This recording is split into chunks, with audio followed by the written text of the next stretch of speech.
I love Gen 4 Ubers. It is my favorite metagame ever. I have not played it in a long time because I hated what Arceus did to the tier. I hated it so much. But we just banned Arceus, and I am over the moon about that. To celebrate, I wanted to make this video going over why DPP Ubers is the most fun, wonderful, perfect, incredible metagame to ever exist. Unfortunately, there is not a ladder for it, which is probably a good thing in the grand scheme of things, because otherwise I would play on it day and night, and I would get kicked out of school and lose my job, and my girlfriend would leave me, and I'd end up sleeping at Starbucks. So the reason there's not a Gen 4 Ubers ladder is because there are no ladders for any past gen lower tiers. So stuff like Gen 3 UU doesn't have one either. Now the exception to this is something called the Ruins of Alph Spotlight, and if you look here, then you'll see that every month there are several different metagames chosen that are given their own ladders. So at the time of this video, as you can see, excuse me, I'm so excited that my love for DPP Ubers is coming out of my throat. Anyway, one of the Spotlight metagames right now is Gen 5 Ubers, which is a great metagame. So after this video, my hope is that you'll be thinking, man, I really want to play some Gen 4 Ubers. It seems like the best thing ever. Thanks, BKC, but where do I go to get games? I don't want to wait until the community votes the Ruins of Alph Spotlight metagame to be, or one of them to be Gen 4 Ubers again. Yeah, that's definitely fair. I would want to play immediately.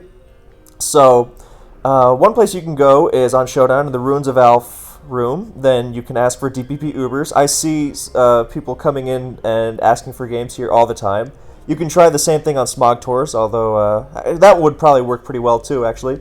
So here you have Ruins of Alph, Smog Tours, which is not shown on screen right now, smogtours.psim.us for those who are not familiar. And then on the main Showdown server, you can also go in the Ubers room and ask to get some games there. That would probably work for you pretty well as well. Finally, you can come into my Discord server, which is a great time, and the link is in the description, and you can get some games going. I'll make a DPP Ubers roll after this video, and maybe I'll host a DPP Ubers tournament in there. Oh, that would be a blast. So, yeah. Before we get into my endless love for why the metagame is great, I have to explain my undying hatred for Arceus. So you might be thinking, what's the problem with Arceus? It's a Gen 4 Pokemon, and banning stuff from Ubers didn't happen until Mega Rayquaza. Well, let me explain. So in Gen 4, Arceus was not legally available until Heart Gold and Soul Silver. Technically you could use an action replay and hack that Hall of Origin event in Diamond, Pearl, and Platinum, but legally it was not released until this event in Heart Gold and Soul Silver. The same event that makes it possible to use Giratina Origin in Heart Gold and Soul Silver, actually, because you cannot trade a Grisius Orb from Platinum to Heart Gold and Soul Silver, so, yeah. So, at the time, the simulator everyone was using was Shoddy Battle, and Shoddy, which was aptly named, was not able to implement Arceus entirely.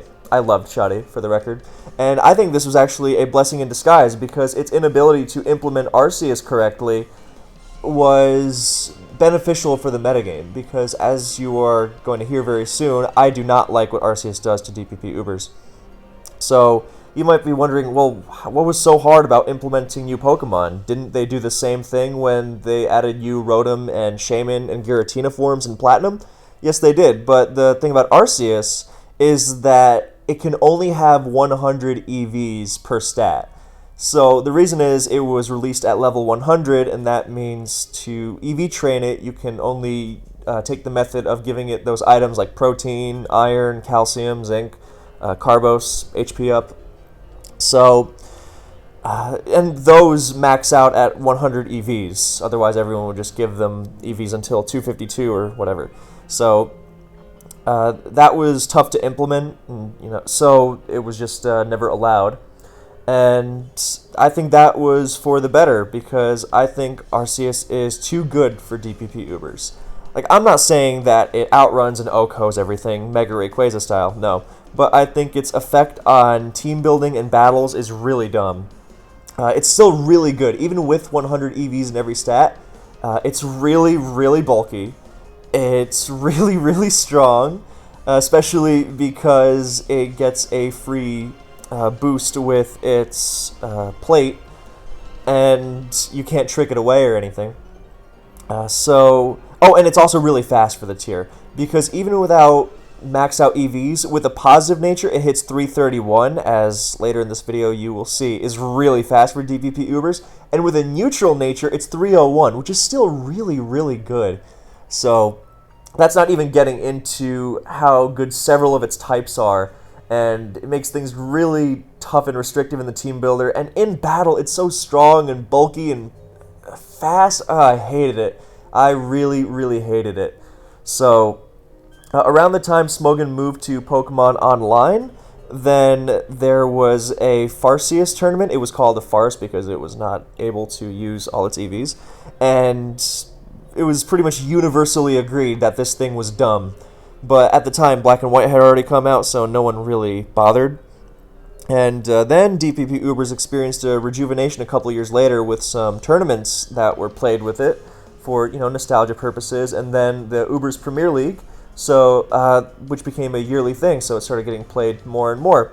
And eventually, some people wanted to try Arceus again, and then, that led to this period where it was allowed, and I really hated it, so I stopped playing. But recently, the time came to have a second vote on it, and I qualified for it, and I voted ban immediately. So as you can see here, then I am among those ban voters, and Arceus was banned. So thank God, I'm really happy about that. So it was absolutely for the better, in my opinion. I think the metagame is more competitive in every aspect without Arceus, so I'm really happy. So, let's go over the viability rankings. I'm not sure if they're super up-to-date or if I 100% agree with them or whatever, but it's more about having a list of Pokemon that is, at the very worst, it's going to be very similar to what the most optimal, up-to-date thing would be. Even if I might rank them differently. I didn't want to go in ABC order because that would mean Darkrai's first, and that does not give a perfect idea of the tier because you don't get to Kyogre until like halfway through. So I think we'll go over the sets these guys run, but first I want to go over the Pokemon. And then at the end I have 3 games that we will go over that I believe encompass the spirit of why I love the metagame so much. So, before we get to these, then I wanted to mention what sparked my love for Ubers 10.5 years ago. Oh my god. I was reading this RMT by Jabaku, who was the man in Gen 4 Ubers. He understood that metagame so well, and it's really old, May 9th, my god.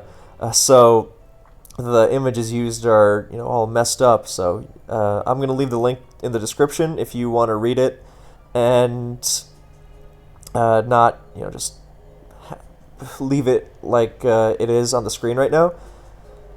But yeah, this team was really inspirational for me, and I tried it on Wi-Fi, and I was like, this metagame is so fun. I just wanted to play it more and more, and thus I did. So yeah, I was really inspired. There's a great guide on the basics of Ubers on site, like not smogon.com/forums, but just smogon.com. Then you go to Diamond and Pearl, then you go to articles, and then you Control F Ubers. And there are 2 on there, like the basics, like what Pokemon are used, and then the more advanced stuff. And even though it's obviously over a decade old, it still that's what I used to understand the basics. And I think, now we have this video, but that's what I used back then. And God, I loved getting into the tier. It was so fun. So, Groudon, Giratina, Heatran, that was an underrated poke, and of course Latios, and there were some other great RMTs here. I had so this was the more Deoxys semi-stall kind of thing. I mean, this Deoxys very feasibly could be something like a Fortress or a Skarmory, and you would have this bulky Sun team. Then there's the complete opposite, what most people think of Ubers, because the defining trait of Gen 4 Ubers was how everything got Draco Meteor. and of course the weather of Kyogre and Groudon, of course. But Draco Meteor was a huge change because suddenly Rayquaza, which was kind of decent at best in Gen 3 Ubers, suddenly becomes this monster, not to mention boosted Outrage, so then Dialga and Dragons everywhere. That's why this team is called Meteor Shower. Great team. So, you've got your 3 Draco Meteors and then your Mewtwo, of course, because everyone wants to use Mewtwo when they start out in Pokemon. So, this was another great one. I'll leave the link to this in the description as well. And then the Deoxys offense kind of thing. Then this is August's Henry. So this is another example of more Mewtwo and Lucario. Wobbuffet, we'll go over what Wobbuffet does. And then, of course... Oh, this was back when Platinum was only released in... No, this was after it was released in the States. I guess Shoddy just still called it Platinum Orb instead of Griseous Orb. Anyway, so... and stuff like Solju Latios that is not allowed in OU. So if you browse through the RMT archive, you'll see a ton of other great teams, like 6A9 Ace Matador's Diamond Pearl stall team with Shedinja, which I think he then changed for Mewtwo. So wonderful tier. I really loved getting into it. So I hope to do the same for the youth of today. Anyway, so the viability ranks. The number one rule of Gen 4 Ubers is that Kyogre is king. That is because its Water Spout with Choice Specs is the strongest attack in the game, and it 2 KOs even Calm Blissey. So you don't necessarily need to run a hard counter to it, because then you're restricted to, Latias, Palkia, Ludicolo, Water Absorb Quagsire, and I think that's it. But... so you're going to need to be very aware of Kyogre, because it's not just Choice Specs, because that can at least be outsped. Choice Scarf is still massively powerful, even with Water Spout. It can offensively Calm Mind. It can be defensive with Calm Mind or without. It's brutal. Then there's Dialga, whose typing makes it a dragon that is not weak to dragon, which is really useful. Not weak to ice, either. Of course, that means it's a steel that's not weak to... that doesn't resist dragon, so you got to keep that in mind when you're building your team. But it's just an incredible Pokemon all around, with a massive move pool, its own powerful Draco Meteors, and can support with Stealth Rock, can go fully defensive, it can go all-out offensive, it can find somewhere in between. We'll go over the sets later, but Dialga is another big one. I think this S rank is fairly accurate. I think Darkrai might be a little high, but there's no denying that speed stat with a pretty reliable sleep move in Dark Void is brutal. And of course, Nasty Plot and perfect coverage between Dark Pulse and Focus Blast, and that's just the basic stuff. It can be really tough to deal with. So there's that. Then there's Giratina Origin, which I personally think is the best Pokemon in the generation because it fits on every team. I think it's Giratina Origin or Dialga in terms of being able to fit on every team and do that effectively. But for me, it's Giratina O, which I love that thing. Ever since I got Shadow Sneak in Heart Gold and Soul Silver, it went from this good, solid, spin-blocking Pokemon that could also pose a threat to this absolute monster of a utility Pokemon that could hit hard. We'll go over its sets later on, of course, but I love that thing. And Palkia. So I guess it's fitting that DPP Ubers has all 3 of its cover mascots of Diamond, Pearl, and Platinum in S rank. I really like that. So, yeah, Palkia is amazing. One of the few things that can absorb Kyogre's Water Spout without being immune because of its quadruple resistance. And even then, it still takes a chunk because Kyogre is stupid strong, but Palkia threatens it out. Amazing offensive move pool and great speed. Great speed. We will later note the importance of the base 90 speed tier, and Palkia jumps right past that to 100. So that's another reason why Arceus is so dumb, by the way, because it completely throws that out of whack because it blazes by the 90s and it blazes by even Palkia, who's already considered fast. So, yeah.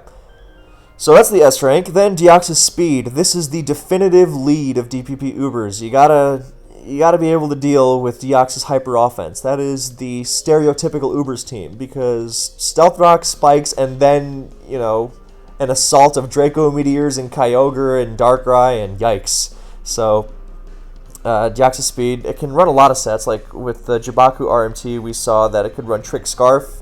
A lot of people started running Colbur Berry in more recent times because Tyranitar popped up as a Deoxys anti-lead. So the traditional set is Focus Sash, and then Stealth Rock, Spikes, Taunt, and then a filler like Extreme Speed or Shadow Ball for other Deoxys, all kinds of stuff. You can really mix and match.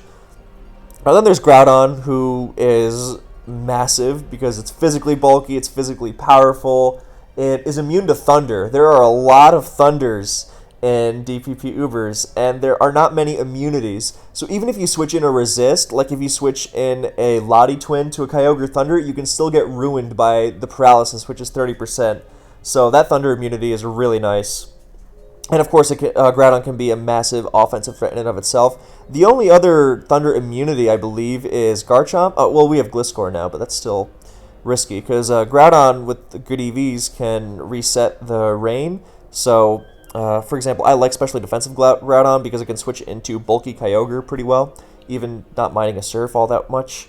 Whereas, less bulky Groudon against like an offensive Kyogre is riskier. But yeah, so Groudon is immense. Both offensively and defensively. Jirachi is big because you will notice there are no steel types in Ubers with the exception of Dialga, who we have already established does not resist Dragon.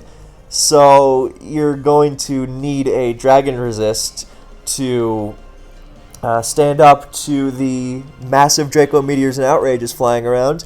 And thus, Ubers dips into OU for those Pokemon. So Jirachi is the first of those because it's really bulky on the special side, and it has a Wish and Thunder Wave, and can support with Stealth Rock, can get in its threatening teammates with U-Turn.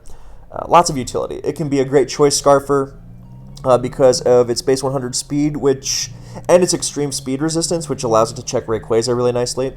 Rayquaza, we'll get to that soon. Latios is preferred as the Lottie Twin because, slightly. Its extra bulk does make a difference. For those who don't know, in the earlier generations, then Soldew is a free call mind for the Lottie Twins. So they become really bulky, really strong immediately, and makes them one of the few checks to Kyogre. And Latios is really a good Kyogre check because of its excellent bulk. Also makes it tough to take out for things like Scarf, Palkia, Spatial Rend. It's really, really bulky. It's got a great speed tier. We talked about 100 being fast, and Latios is 110, so it blazes by. Blazes by other stuff like Garchomp, too. So, yeah. Then there's Rayquaza, who is pretty much as destructive as you want it to be. It can do anything. It can run Mixed. I think that's the most immediately threatening set because of how good Draco Meteor is, as opposed to Outrage. But it can also set up with Swords Dance or Dragon Dance. It can really do anything. It's a great lead. It's just the epitome of a destructive dragon. So, there's that. Then there's Mewtwo, who can do a lot of things. Mewtwo is one of the reasons why I love Shadow Sneak Giratina Origin so much, because it's one of the few things that can actually really take it, because it can even take an Ice Beam with Stealth Rock or two. God, I love Giratina. But yeah, Mewtwo is terrifying, because it is blazing fast. It's even faster than Darkrai. Darkrai is 125, I believe. Yeah, it is, 383. And Mewtwo is 394, or 130. So, another reason why Darkrai is so good, because it completely destroys the Lottie Twins, both outspeeding them, sleeping them, and hitting them super effectively with Stab Dark Pulse. So, and then Mewtwo gets the jump on Darkrai, so it's just offense, offense, offense. Now, DPP Ubers might seem like an offense slugfest, but defense is very good. So I just wanted to get that out there. It's just that when you first look at the tier, you don't think, oh yeah, this seems like a stall paradise. You think, oh my god, everything hits so hard. But I think it's got a beautiful balance of this kind of thing. So yeah, Mewtwo does a lot of stuff. We'll go over its sets in detail later, but it is fast and strong and bulky too. So then there's Garchomp. Now, Palkia's 100 is really nice. Garchomp gets the jump on that with 102, and when Arceus was allowed, it got the jump on that because it's 333 as opposed to Arceus's max 331. Anyway, Garchomp's stab combination is brutal. Only Skarmory and Bronzong resist it. And that's why some people like to run SD Fire Fang in Sun. But for the most part, Garchomp makes use of its speed, alongside its devastating stab combination.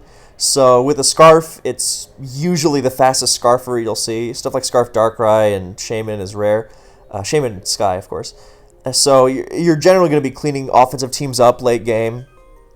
And it can also go sub Salac Berry because its stabs are so good. It can run Swords Dance and then has some options for its last slot. I mean, you can run Stealth Rock, you can run Dragon Claw and Outrage, you can run Fire Fang, whatever. So it's really versatile. But yeah, Salac is really nice because you're not going to be able to revenge kill it with a Scarfer. So it's really vicious. And it's a Dragon type who most steals don't want to deal with. I mean, if your resist to Dragon is Jirachi, then you are not switching that into Garchomp. So that is Garchomp's appeal. Thunder immunity is, of course, very nice, and it just generally hits really hard. So Stealth Rock resistance is also nice. Latios, the more offensive version of Latios, whereas Latios tends to run stuff like Calm Mind and Recover. Latios can still run Recover, but you're generally going to be seeing, and it might run Calm Mind, but it's generally more on the offensive side. Very rarely seen without Draco Meteor. Often runs Grass Knot for Groudon and Kyogre, and then mixes of Thunder and Surf and HP Fire. Oh, it's an absolute menace. That speed tier is, of course, incredible. I know it must seem like it's just a cascading cascading set of sweepers. Like one faster sweeper comes in, KOs the slower one, and then another faster sweeper comes in, and so on and so forth. There's a defensive use. I mean, that's why we have Pokemon like Jirachi and even Groudon. So, but it does seem like speed and power is really important. But don't worry. Tyranitar, who is of course great because it's a great lead. Stealth Rock is good. Pursuit is good given all the Psychics and Giratina Origin. It's not rock solid against the rock solid. Get it? It's not like ironclad against them, because these are very strong Pokemon, but it is a very nice tool to have. Sand is nice to chip at a lot of threats. Yet another reason Garchomp is nasty, because Sand Veil is allowed. Rough Skin does not exist in Gen 4, so as if Garchomp wasn't good enough already. So, yeah, T-Tar is great, because Stealth Rock, Pursuit, Sand, and it makes a great lead. So, then there's Fortress. Fortress is good because it has Spikes and Toxic Spikes. Spinning can be it's not kind of hard. It is extremely hard in Gen 4 Ubers. If it was easier, then stuff like Ho-Oh would be incredibly high up. But it's not. So Fortress's job is more stuffing choiced dragon moves, threatening spin. With a good use of payback, you can chip Giratina Origin on the switch, especially if you have Sand. Fortress works really nice on Sand teams. And you can wear it down and maybe threaten to spin, but your job is mostly Spikes and Toxic Spikes. You'll notice a lot of Ubers hate Toxic Spikes. I mean, look at this. Kyogre, Darkrai, Palkia, Groudon, Mewtwo. So, T-Spikes are really good. And not a lot of Absorbers. So, and of course, Spikes are Spikes. Spikes are always great. So, make things like Latios even nastier to deal with. So yeah, Fori's good. I like Protect on it. Just squeezing extra recovery against Specs Dracos, scouting, choice moves, and also sometimes scouting if a Pokemon is actually not choice, because you don't want to assume that a Palkia is Scarf, lest it turns out to be Lustrous Orb and just blows you away. I mean, you could do that with a Switch as well, but sometimes you don't want to switch around and let Palkia bust you up. You want to play it safe, get some health. Anyway. Wobbuffet. What Wobbuffet does is trap things, obviously, but specifically, it ruins choiced pokes, especially choice Scarfers. It can forcibly remove those. And you might think, well, is it worth it just for those? Well, first of all, removing a Scarf Palkia, for example, can be really, really nasty. The second thing a Wobbuffet does is Encore. Encore is really long in DPP. So basically what you can do is you Encore something weak, and then you switch to your setup sweeper as they're locked into it, and then you have free setup. And they can't just stay in and ride out the Encore. No, they have to switch. So you are getting at least one turn of setup. And if they stay in, then you probably win because you're setting up over and over. So an example is Wobbuffet comes into Blissey or even Fortress, and you Encore whatever. Blissey is ideal, and then you Encore something weak like Soft Boiled or and then you switch to your Swords Dance Lucario and free Swords Dance. Or you can do stuff like against regular Giratina, you can Encore a Will-O-Wisp, and then you can use Safeguard, and then you can switch to your DD Rayquaza, and Will-O-Wisp won't be doing anything because you set up Safeguard, and you can DD your Swords Dance and just wreak havoc. So, in short, Wobbuffet is great on offense because it removes faster Choice Scarfers, and it abuses defensive Pokemon to give setup for your offensive guys. You can also run Custapberry Destiny Bond to really get a 2-for-1 against offense. That is pretty brutal. And, also it uses Tickle sometimes, so we'll get to that. We will get to that. Scissor. Scissor runs Choice Band and bulky sets. It definitely wants Spadef to handle things like Draco Meteors and Darkrai, but it's just a good Pokemon with Choice Band. Bullet Punch is finishing things off just like they do in OU. U-Turn is always good with all the Pokemon weak to it. Pursuit is nice if you can pull it off, like with Wobbuffet, hint hint. And Superpower is nice. Sometimes you don't really use Superpower, so you can use a leftover set, like especially defensive. So I really like that set personally. It makes a pretty good lead because it handles Deoxys and Darkrai pretty well, with Lumberry for Darkrai. And you can prevent Deoxys from getting more than one layer, and yeah, but it's just a great mid-game Pokemon for checking dragons and checking Darkrai and finishing off weakened Pokemon like Rayquaza with Bullet Punch. Heatran. In Sun, this thing is a monster. A lot of Dragon Fire coverage, which Heatran is the only Pokemon in the game to resist. And Thunders, which are 50% accurate in Sun, no thanks. Water moves don't do much against it in Sun with specially defensive stuff. You gotta watch out for Earthquakes, of course, and even Brick Breaks from Dialga. But in terms of playing around the Dragon Fire coverage that rips apart so much of everything else, Heatran is pretty nasty. So, also mounts more of an offensive assault than Blissey, because it threatens out opposing steals. So, being able to handle Dragon moves and steals is Heatran's appeal, and it is really good at it. And it supports with things like Roar alongside Hazard damage, Taunt for bulky stuff, threatening Lava Plume burns on things like Kyogre if you're not just roaring it out with hazards. Sometimes even setting up Stealth Rock. Yeah, I mean, on bulky Heatran teams, generally you see Groudon setting up rocks because it doesn't have much or many better things to do. So you usually don't see it on Tran, but you could do it if you wanted. So yeah, Heatran's great.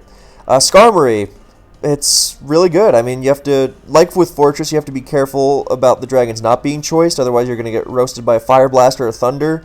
Either weather is not really ideal. You may have noticed by now the importance of weather in Gen 4 Ubers, the dance between Kyogre and Groudon. T-Tar makes an appearance sometimes, but this isn't Gen 5 with Excadrill, so it's more about supporting, and you'll generally see T-Tar alongside one of the other weather guys. So you got to keep weather in mind. This was like the preparation for Gen 5 OU. So yeah, you got to watch out for those. But Skarmory's great because, unlike Fortress, it's immune to ground, so it can check a lot of Groudon sets, and it can phase out threats, so it's not set up fodder for things like Rayquaza and Kyogre. And it has Taunt, and it has Recovery. So yeah, Skarmory. It just fits in well against the Uber's environment. Lugia, the Great Wall. Lugia is bulky. Lugia is really bulky, and it's fast. It's as fast as Latias. And the Lati twins, of course. So it checks Garchomp not just because of its bulk, but because it's faster than it. It's pretty amazing. So, yeah, and it can run a lot of different support stuff. I mean, stuff like Fortress takes advantage of Lugia pretty hard, but against offense, Lugia is a nightmare. So, Gliscor is a fairly recent addition to DPP Ubers in the grand scheme of things. It can run especially defensive stuff that makes it surprisingly hard to KO. It's a great Groudon answer, and it messes with defense really hard because of Taunt, and it lands Toxic on most of the Ubers as well, so good Pokemon. Shaman Sky, infuriating, the Jirachi of Ubers, except that's also Jirachi, but Shaman Sky is fast. Shaman Sky is not as fast as Mewtwo, but it's faster than Darkrai. So I can pull off a devil of a Subseed set. Good luck switching around that, especially with hazards up. It can go all out offensive, which is also a pretty good set, and it can Choice Scarf effectively to revenge kill other Choice Scarfers. Healing Wish isn't that great in Gen 4 Ubers, but it can also pull it off if it desires. But yeah, it's an absolute devil. Blissey is Blissey. It doesn't handle Specs Water Spout very well, but it handles pretty much everything else. So, I mean, you got to be careful. A lot of stuff goes mixed, like Dialga and Palkia can ruin it, and Giratina Origin runs Outrage and stuff like that. But as far as checking stuff like the Lottie twins, then it's pretty good. I mean, sometimes it can falter just because of the sheer power of stuff, like Darkrai's, Life Orb, Nasty Plot boosted Focus Blasts, but good God, it's still Blissey, still Toxic Thing, still has Soft Boiled and Wish, and is generally a pain in the ass. So, and yeah, sometimes you can provoke Mewtwo into exploding on it, so you keep your, like, let's say your Latios available for Kyogre. So, Deoxys attack, good lead, good mid-game threat. It's pretty simple. Either you lead and you beat stuff up, or you can get down a layer of spikes. I mean, if you're going for Stealth Rock stuff, you're generally going to want to stick with Deoxyspeed, because you don't want to be a Deoxys attack forced to choose between getting up rocks and getting and hitting the opponent. It's just generally a waste. So, but you can run spikes if you know your opponent's going to run from you to take advantage of that. And of course, mid game, it's terrifying, it's strong, it's got extreme speed, coverage, etc. Fairly simple. Ho-Oh. Ho-Oh is really great. The problem is, spinning with it is so hard. So I'm going to mention the Jirachi set. He started using it as a lead, which I thought was really smart. Because before Stealth Rock goes up, if you don't really care about holding onto your Ho-Oh defensively, it becomes really nasty. Like, you just stand and start Brave Birding Kyogres and ripping off all their health. Oh, it's brutal. Especially with Subroost sets. You're not going to see like super offensive stuff. You generally focus on its defensive capabilities. You focus on a mix of defense and offense. I'm just saying that stuff like Choice Band is not going to be seen. But yeah, Ho-Oh, it's hard to make work, but it's really nice. Manaphy, Hydration Rest is really nasty alongside Permanent Rain. So you can go offensive, you can go defensive. It's generally hard to fit, though, because it doesn't add much synergy-wise, because it really is just a less bulky, faster Kyogre. But it is potentially really nasty, because it can rest up and still have room for another move. Unlike Kyogre, who has to either be useless for 2 turns or run Sleep Talk, which impedes its ability to roar or Ice Beam or whatever. So, yeah, Manaphy is pretty good. 100 speed tier is great for offensive sets, of course. I run some nice lure sets, like with Whack and Berry to weaken Thunders.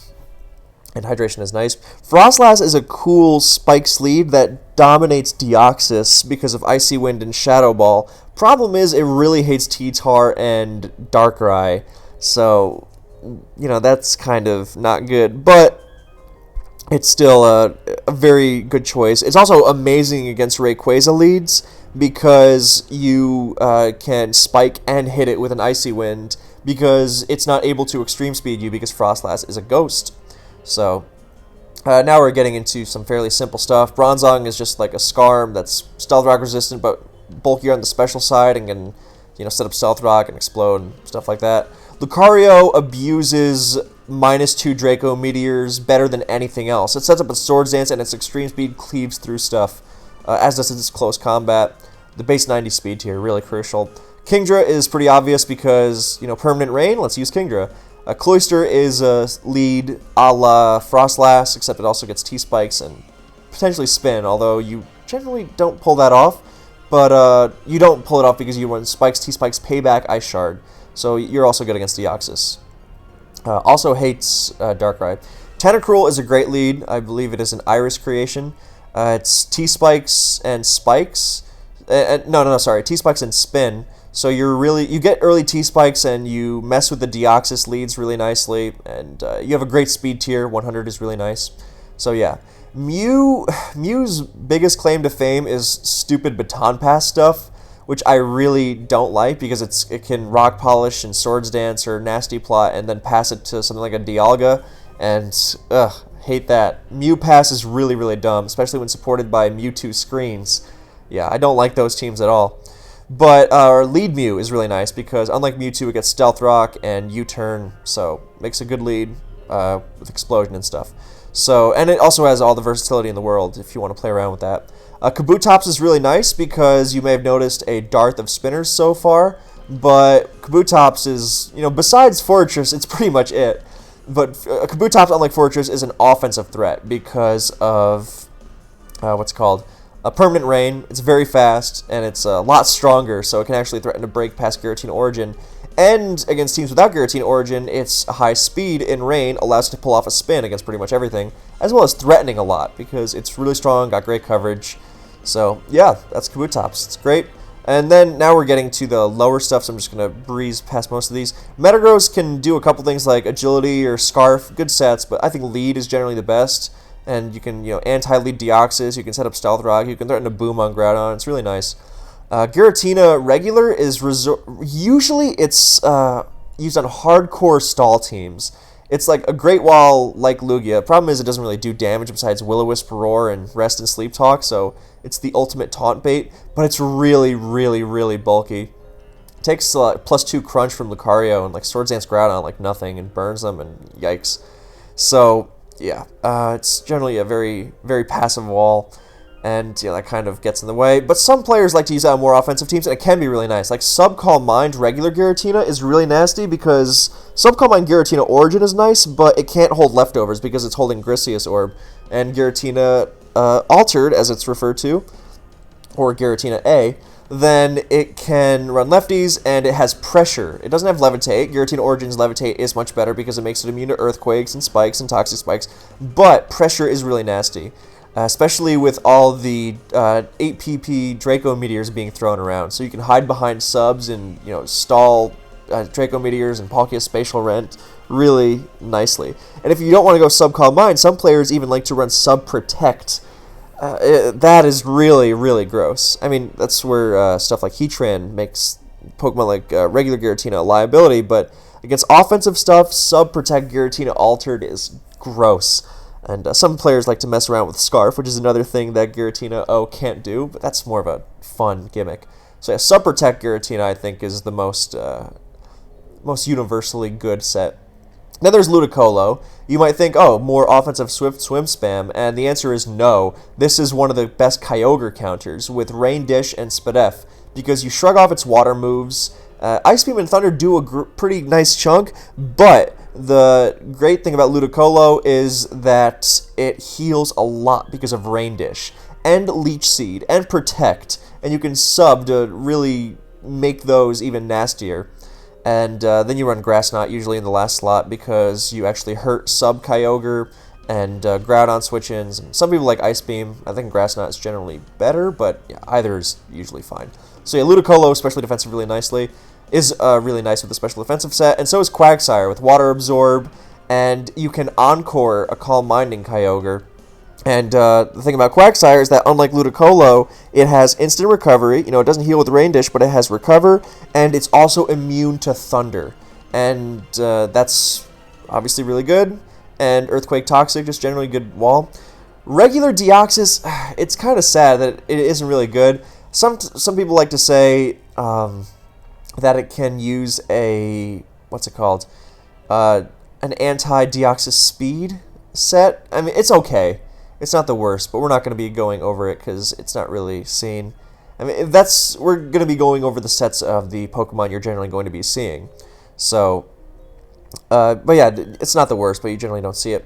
And then the other stuff is just, niche stuff. Cresselia is like, it's only good on Sun, or when Sun is active, but when Sun is active, it's brutal because unlike Lugia, it's not Stealth Rock weak, and Moonlight heals 75% of its HP. I think it's 75. It might be 66. Either way, it's a ton of recovery, so it's really hard to break with stuff like Groudon and Rayquaza. So, Salamence, some people like to use it with Rayquaza. 100 base speed is really nice, of course.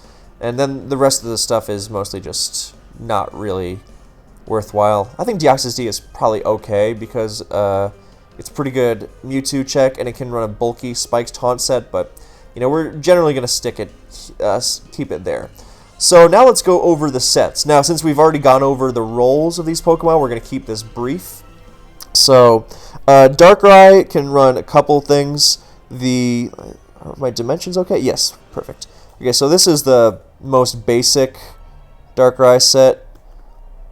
You can run, and you can do all sorts of stuff, But this is the most basic thing. You can do stuff like sub over Focus Blast or Nasty Plot if you don't think you need to boost to break past Blissey with your team. And so, yeah, I mean, it's pretty basic stuff. Some people like to run sub with Salic Berry to blow past Scarfers, but that's getting into more experimental stuff. So Darkrai is also great. This is a late game sweeper, of course, but Darkrai is also great as a lead. You can do a lot of crazy stuff because Scarf Darkrai is one of the few Pokemon that outspeeds Deoxyspeed, which means that you can actually outrun it and Dark Void it and prevent its setup altogether. So you can also run Trick, which ruins bulky walls like Jirachi or Blissey. And then you can run like Taunt or whatever, because you're not really focused on Focus Blasting stuff. I mean, you can run Focus Blast. You can also run Thunder Wave. It's, Darkrai's move pool is pretty amazing. So, Scarf is a good lead, and you can just run a Focus Sash lead or a Choppleberry lead if you're interested in messing with T-Tar, because they run fighting moves. So, Scarf Darkrai or Chopple Darkrai, just generally a good lead and a good early game Pokemon. So, you can mess around with it as follows, but those are the basic sets you're going to be running. Deoxys Regular, we're not going over. Deoxys Attack, so, I mean, it's pretty simple. You just run some mixture of... this is the mid... No, sorry. So, Superpower, Extreme Speed, and then, like... Psycho Boost and Shadow Ball for all the Psychics, or... Ice Beam, or Grass Knot, stuff like that. If you're, you don't really need to run Extreme Speed late game on a Life Orb set, but it's good as a lead for things like Sash Deoxys. So, Grass Knot is better than Thunder generally because it hits both Groudon and Kyogre, so you don't need to worry about that. And, so you can mess around with it. I mean, like I said, lead sets can fit in Spikes if you like. You can fit in Fire Punch because a lot of Foragers think they're safe against you. So Deoxys Attack has a lot of versatility. And, of course, if you're in the lead slot, use Focus Sash. Otherwise, use Life Orb.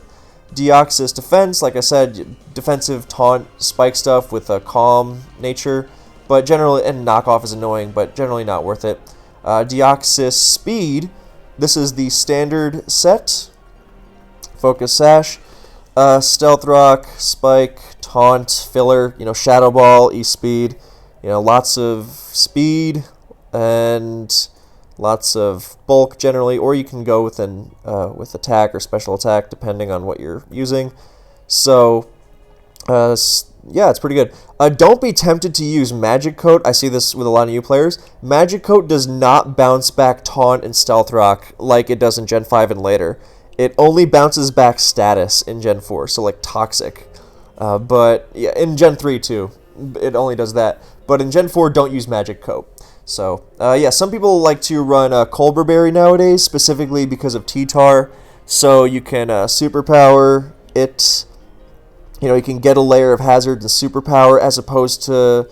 Or you can get both layers, both Rocks and Spikes, if you are... able to follow it up nicely. Point is that you are not helpless against T-Tar. And just getting up one layer and dying without breaking Sash. Without having the option to get up more layers or having the option to break T-Tar's Sash. So, those are its options. Remember, with Colbur Berry, you're going to have a tougher time surviving things like Rayquaza Draco Meteor. So, it's a give and take. But yeah. So that's that. Dialga. Oh god, Dialga has so many sets. A basic good set is Choice Scarf, which is just a fast, strong, solid revenge killer. You can Draco, Fire Blast, and Thunder, so you're equipped for any weather. And then you have options for your last slot. You can Dragon Pulse for late game cleaning. I like Modest on my Scarf Dialga. But specifically with enough speed to outrun Mewtwo, because I like to use some bulk. But you can also run Timid, so you ensure you outrun plus speed Deoxys Attack later in the game. I think plus special attack Deoxys Attack is the best one, but, that's me personally. Mainly because look at how fast it still is. It's still blazing by even Mewtwo, so I tend to think it's better. But, if you want to be safe. And if you want to ensure you're going to tie like Scarf Kyogres and stuff. So yeah, Dialga is great because it's not a hard counter to Kyogre, but it's very good at playing around it. So for the last slot, then you can run Dragon Pulse, or you can run Aura Sphere for things like T-Tar and a safe hit on other Dialga and just generally good coverage. Heatran, that's a nice one. So yeah, you can run Sleep Talk if you want an emergency Darkrai check. It's pretty good. And yeah, it's got a lot of flexibility. I'm sure you could even run like Scarf Stealth Rock if you really wanted to. Dialga is very, very diverse. So that's a Scarf set, and then you can run Specs. Pretty much just change the item to choice specs, and you're good to go. I mean, I would still probably go with Dragon Pulse or Aura Sphere here, because Sleep Talk is not as good without the speed against Darkrai. But yeah, Specs Dialga is an absolute monster because look at that special attack stat. So Dragon Pulse and Aura Sphere, or whatever. You can drop one of Fire Blast or Thunder if you want, if you're using a specific weather team. So yeah, it's got a lot of options. And those are its offensive options. Well, no, I'm not even done with its all offensive options because it can go mixed. It can go with Brick Break to ruin Blissey. I mean, Specs Draco with Hazards is already tough to deal with for Blissey. But you can go with something like this, like emulating OU Mixments or Mix Knight. And, run Mild or Rash, whichever one you like. You can tweak the EVs. You can go slow. You can go fast. It's really... what a wonderful Pokemon. It can do everything. We're not even like halfway done with what it can do either. So you can go like this, or you can set up Stealth Rock somewhere over Outrage or Brick Break, and you can obviously make Fire Blast Thunder if you're running a Rain team. You can do... What am I missing? Yeah, you can just... you can switch Life Orb to something like Expert Belt. Or you could even use Leftovers if you wanted to make use of Dialga's defensive survivability against things like Thunders. So yeah, Dialga is really great. Oh, you can run a Shuka Berry if you want. Chople Berry if you're afraid of Lucario and Darkrai. God, Dialga is just amazing.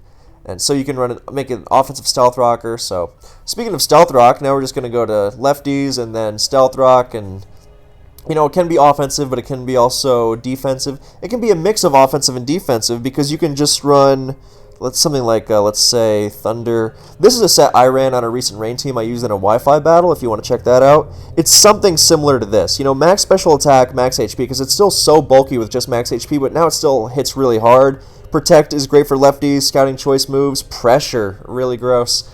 So I think Iris ran a Sub-Protect Dialga set. That was pretty nasty. So... yeah, you can do this. You can go more especially defensive to better check Kyogre. You can run some physical bulk to take Groudon EQ better. Really up to you. You can run, a lot of players run Roar over in the last slot. I think that's really nasty because you rack up hazard damage and force in things that don't want to be facing you for that hazard damage. Really, really great Pokemon. Obviously, Thunder can be Flamethrower if you're running a Sun team. Thunder makes it nice against Kyogre, even if you are running a Sun team, so it's generally worth considering keeping it for that purpose. And yeah, it's really amazing. And there's a lot of stuff Dialga can do, but the last set I want to mention is my personal favorite, which is the Bulk Up set. Well, okay, I gotta make it even. I gotta mention that the mix set, the Draco Meteor Outrage thing, that can also run Bulk Up. Because you can just run Bulk Up and have them think, oh, he's running the defensive, bulky Bulk Up set, and then you launch a Draco Meteor and just melt the Groudon. So, like I said, options. But yeah, the defensive Bulk Up set is one of my favorites because you become more or less impenetrable on the physical side because of its already great defense. And on the special side, you are maxed out, so you are taking Draco Meteors and such really nicely. And the nice thing is that Sleep Talk selecting Outrage means you are not locked into it. So this is a great endgame sweeper. Saved me a lot. So yeah, Dialga is wonderful. So terrifically diverse. Okay, Garchomp. We mentioned Garchomp. It's easy. Earthquake, Dragon Claw, Outrage, and then you can pick your filler move. Stealth Rock, Fire Fang, Aqua Tail, Stone Edge. Toxic for Lugia, and Groudon, I think that's probably the best one, honestly. So, Toxic or Stealth Rock, probably. And then you can change it to... Sorry, I've been talking nonstop. Okay, so you can change it to Sub, Swords, Earthquake, not Earth Power, and Outrage or Dragon Claw. I think Outrage is generally better. And you're going to buy stuff late game. And you can, like I said, you can change the substitute for Stealth Rock or Fire Fang. And I think some players used Habenberry, which is the Dragon Resist Berry, to survive a Latias Dragon Pulse. So that's pretty good. You're not going to be surviving Latios Drago Meteor, but like a Latias Dragon Pulse, yeah, sure. So that's pretty nice. And you also protect yourself from other Garchomp, Scarf variants. So yeah, really nasty Pokemon. You can even run leftovers for more subs if you want. So yeah, Garchomp is great. Giratina, we already went over it, but sub. Besides the defensive set, which is like max, then this set is really, really brutal. You can make it fast. You can do whatever you want with it. So Giratina Origin, Griseous Orb, and this is the standard set in some capacity. Draco Meteor and Shadow Sneak are the mainstays, and then from there you change your EVs as you like. I sometimes like max attack and max special attack. Sometimes I like a lot of speed, even with the plus speed nature. Sometimes I really enjoy just being max bulked out. It does crazy stuff, like it survives Palkia Spatial Rend after rocks, and like makes you better against Mewtwo and Kyogre, so I really like it for that purpose. Sometimes I even ran a Quiet, so I wouldn't cut into either bulk. And then for the remaining slots, you can do a lot of stuff. You can do Earthquake, you can do HP Fire, which is pretty standard on Sun to thwart Fortress. You can run Will-O-Wisp, which is really, really nasty, really tough to switch into. For a while, I used an all-physical set with Draco Meteor, Shadow Sneak, Earthquake, and Will-O-Wisp. I really like that one. But Draco Meteor is the standard because it lets you immediately threaten Groudon and things like Dialga. Yeah, Draco, Shadow Sneak, EQ. I would say the standard is probably it is HP Fire, Outrage, or Earthquake. That is the standard set. And the EVs vary. Some people like X amount of speed to outrun Rock Polish Groudon, somewhere in the 230s or 40s. I think it's changed so much since 2010, so it's hard to define. Some people just like to go as fast as possible. Some people like to go as bulky as possible. Plus speed is fine, but yeah, that's standard Giratina for you. And yeah, you can do a lot of stuff. You can run Roar, a la Dragon Tail in later gens. And the other Giratina set is Subcall Mind, which is nasty because Blissey cannot hurt it. So Dragon Pulse Aura Sphere is the standard coverage there. So that's also a pretty good set. Not very commonly seen, but decent. And finally, in the past, I have used this set, which is Calm Mind, Dragon Pulse, Rest Hawk, so Crow, Tina, O. And yeah, so that's another thing you can use. You generally make the most out of Giratina's bulk with this set, because even with the lower defense compared to Altered Giratina, then it's still ridiculously tanky because of its defense being good and its HP being monstrous. So something like this is really nasty. So shiny Giratina is amazing, and I like to name all my Giratinas Tina Fey because I love Tina Fey. So anyway, Groudon, standard bulky set, Stealth Rock, Earthquake, and then you pick your fillers. You can go Thunder Wave, Dragon Claw. I think that's fairly standard to thwart the Lottie twins and Giratina Origin as much as possible, as well as ruining Kyogre. Thunder Wave is just really good on it. You can run Fire Punch for Fortress and Skarmory. Some people even run Overheat to really stick it to Skarm. So there's that. Oh, you can even run Lava Plume. I think that's actually probably the best one because you add Burn to your repertoire, so you don't have to predict between Fire Punching the Skarmory staying in or T-Waving the Latias switch in because you can win either way. So I think that's really good. You can also drop Thunder Wave for Stone Edge if you're paranoid of Ho-Oh. So yeah, and you can run Roar, of course. So yeah, it's a really good Pokemon. That's just its defensive set. A lot of utility. You can run max HP, of course. Then you can run a lot. Then you can run a lot of defense to thwart things like SD Lucario if you manage to stay healthy with the help of something like Wish Blissey. But you can also run specially defensive, and I personally prefer that because it gives you a lot of flexibility against about switching in and setting up Stealth Rock and cutting off the reign of something like Kyogre, which is often important if they're packing something like Kingdra. And it gives you more flexibility and not immediately dying to a Rayquaza using Draco Meteor when you expected it to be physical. Of course, Stone Edge is both better and worse against Rayquaza because it's stronger but also misses. So, yeah, it really can vary. Yeah, Dragon Claw also hits the Lottie, so it's generally preferred. So yeah, something like this is really good. I've liked messing around with stuff like Toxic and Protect, but this is generally the standard. So yeah, if you're running a really offensive team as opposed to something defensive, then you can run Custat Berry. I have personally loved using that. I have one of my favorite tournament games ever. It saved me against a late game Scarf Dialga sweep. So yeah, I think that's generally defensive Groudon. And of course, you can go offensive as well. Like you just replace Stealth Rock with Swords Dance, and this I think is the standard set. It's called the Para Dancer because you T-Wave first and then you SD and sweep later. So you would run leftovers on this, of course, and you can just sweep or support, and you're generally adaptable. Groudon is really good at being whatever you need it to be, almost Dialga-esque. And of course, you can run Rock Polish, so you don't worry about that. And if you're doing that, then you are, of course, going to need to run Speed Investment. And you can run lefties, you can run Lumberry for Will-O-Wisps, you can run Life Orb, obviously, for freakish power. And yeah, Rock Polish, of course, you can tweak the EVs to be as fast as you like. Do your calcs against the Scarfers. To beat the 100 Scarfers, then you need 247 at +2. But then you lose out on Scarf Garchomp, so you need a little more, and I think it's 251, but it's been a while since I did that math, so check it for yourself. And then if you're using Life Orb, use an HP number ending in 9. It's just helpful for recoil. And of course, Rock Polish does not need Swords Dance, so you can run Stone Edge, you can run Overheat, so you are good against offense and stall alike. You're not going to get thwarted by a random Skarmory. You might want to run Rash if you're doing that. So yeah, I guess full out. Oh, Naughty. Sorry, not that. Yeah.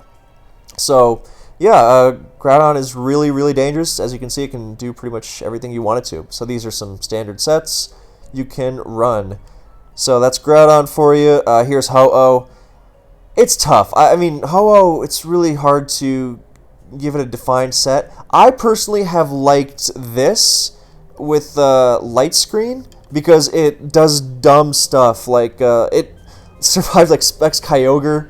It's crazy. And then I think the last move, I think I used Recover. I forget if Recover or Roost is better on Ho-Oh. I think no, Recover's the one that's better on. Ah, sorry, I'm blanking. It's been so long since I got into the intricacies of this. God, I just want to rediscover this all over again. So I'm going to say Roost or Recovers are both fine, but actually no. Okay, I remember now. Recover is better because one of the things Ho-Oh does is blank non-Stone Edge Groudon, and it would be really stupid if it was suddenly able to hit you with Earthquake. So generally use Recover. So yeah. I mean, I know you can Roost on like Parad Thunder pokes, but you're going to beat those anyway, I feel. So I don't know. It's just. And this Ho set isn't very fast, so I don't think it's really going to matter, but I always tended to prefer Recover a little bit, just for that Groudon scenario. So yeah, Light Screen and then like Earthquake for Heatran or Toxic for Kyogre. Or no, Brave Bird, I'm sorry, because of Kyogre. So stuff like this, I really like this set. So anything defensive is fine, but I think generally the better Ho-Oh set is like a Lead, Lum, Sub Roost, I think is Jirachi's thing. It's pretty brutal. It handles Darkrai Lead really nicely, and Roost or Recover, whatever. I gotta get into that again. So yeah, something like this is a really great set. It pounds Kyogre. It's really strong. You can run Life Orb if you like, but Lum is nice for Darkrai and like random Toxics and T-Waves. So yeah, this kind of offensive set is really nice. Kabutops is a pretty good partner for it because it keeps up the offensive pressure while managing to spin for it better than Fortress does. So Ho-Oh is hard to fit, but generally something along the lines of like all-out defense or like something more offensive like this. Yeah, it's a really, really tough Pokemon to deal with. Like its Life Orb Brave Bird smacks Kyogre so hard. Best edition of Heart Gold and Soul Silver. Here's Kyogre. So we've already gone over what it does. I mean, Choice Scarf and Choice Specs are pretty much identical sets because it's Water Spout, Ice Beam, Thunder, and then the only thing you choose is Surf or Hydro Pump. I personally like Hydro Pump on Specs because it means you still threaten Blissey even when your HP has gone down, which weakens Water Spout. So, I personally prefer Modest on Scarf Kyogre for the same reason I prefer Modest on Scarf Dialga, but, Timid is also fine, I guess. And Specs, same deal. So I'm a Hydro Pump guy on...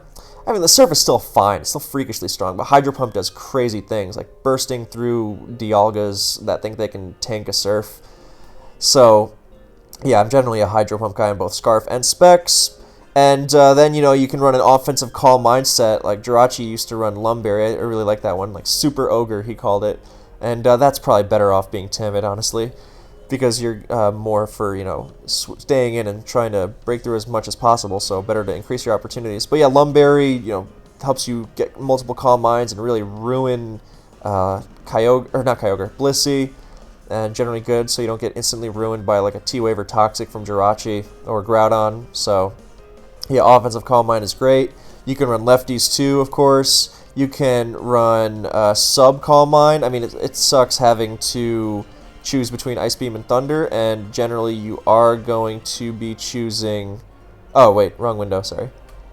You are going to be choosing between... You're going to be choosing Ice Beam, usually, but you get 101 subs, so you just dominate Blissey and things like Ludicolo without Grass Knot. So, yeah, you can do this. Kyogre can really do it all. I have enjoyed a Calm Mind Protect set before, of varying EVs. But yeah, it's just, it's brutal with T-Spikes. It gets recovery back, so you live in the face of things like Scarfers, like Dialga and Palkia trying to revenge kill you, other Kyogre as well. And you can run defensive as well. Now this you should run Surf on. You can run Calm Mind, Surf, Rest, and Roar, or Sleep Talk. Sleep Talk is generally more reliable because remaining threatening while asleep is generally good. You gain a Sleep Absorber for Darkrai, and yeah. You don't necessarily need to run a Calm Mind here, though. You can run Surf, Roar, this is taking a cue from the Gen 5 set, and run Specially Defensive, and you just become a pure wall. Because if you're thinking, look, there's too many Lottie twins around, I'm never going to be sweeping. Oh, Surf, not Substitute. Then you can run this set, and you can just tank everything special. You become a great check to other Kyogre spamming their water moves, actually. And with Entry Hazard support, you phase a lot. So... yeah, it's a great set. So yeah, that's Kyogre for you. Latios, Soul Dew, and then look, you Draco, and then you pick the rest. It's as simple as this. You just Grass Knot, Thunder, HP Fire, Surf, depending on the weather, and Calm Mind in there. Recover if you want to abuse a switch. Some people actually run Dragon Dance Latios, not because it's not to use physical moves, but it's special Dragon Dance. So you get a DD and then you outrun Scarf Palkia and Dialga and whatever, and then you can just cleave through a team that would rely on outspeeding you. Like a team that relies on Darkrai to keep Latios in check is toast, because you are now faster than it and destroy it. So that's something to consider. I mean, the loss of coverage sucks, but you can definitely make a lot of offensive teams very uncomfortable. Yet another reason why Shadow Sneak Giratina Origin is the best. It keeps everything in check. It's just wonderful. Especially because it's boosted by Grisius Orb. What an item. Anyway, so yeah, Latios is simple. And, oh, Latios is OU now. Yeah, I forgot about that. We'll get to Latios later. Lugia, so the standard set is... something like Ice Beam for Garchomp and just general dragon goodness. Roost if you want to roost off Groudon Stone Edges or something. And then stuff like Thunder Wave or Whirlwind. Reflect you can throw in here. I think actually that's the more standard variant. I mean, but Lugia has a lot of options. Like a sub Roost set is really fun, because you dodge status and just phase opposing teams and abuse pressure against low Thunder PP and stuff. Oh, it's really brutal. So like Sub, Roost, Whirlwind, Ice Beam, that set is really nasty. So you're going to run... the main thing about Lugia is, besides running at least this much HP investment if you're running Sub, because you want to have 101 HP subs for Blissey.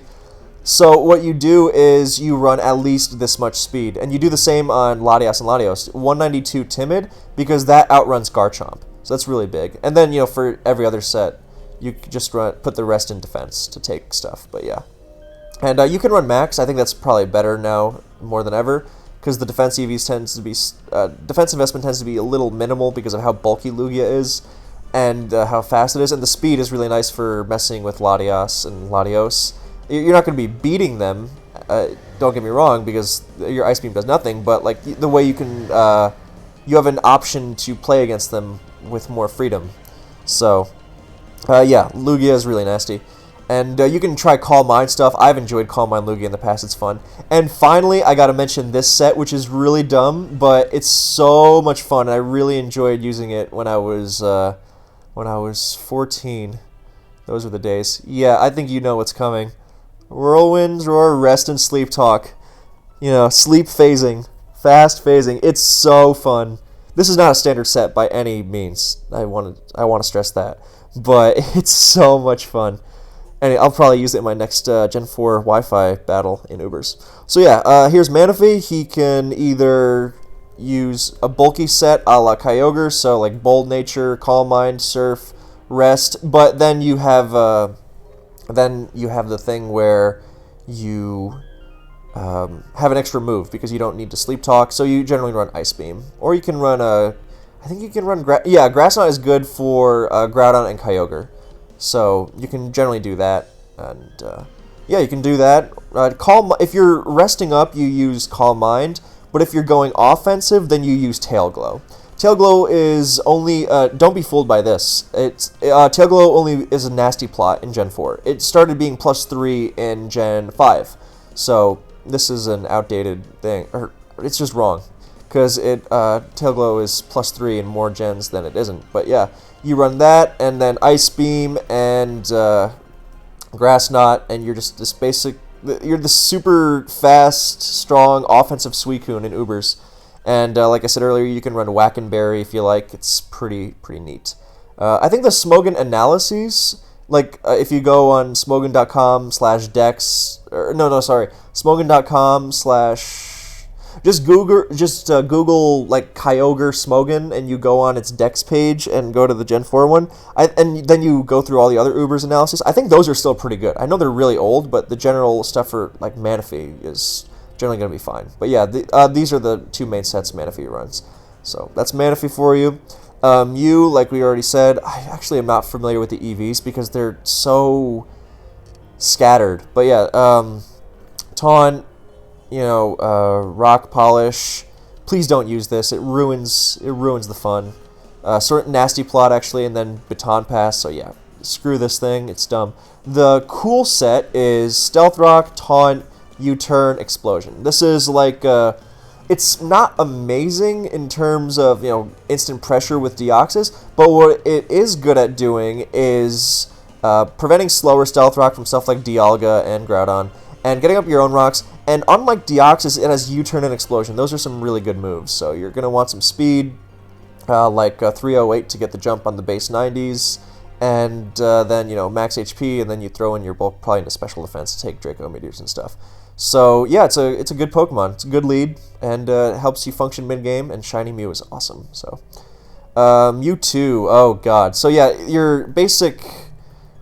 Not the Psycho Killer, because that means Psystrike, and you use that later in Gen 5, because it doesn't exist yet. So yeah, something like this is generally really good. Like on Henry August's team, then he uses...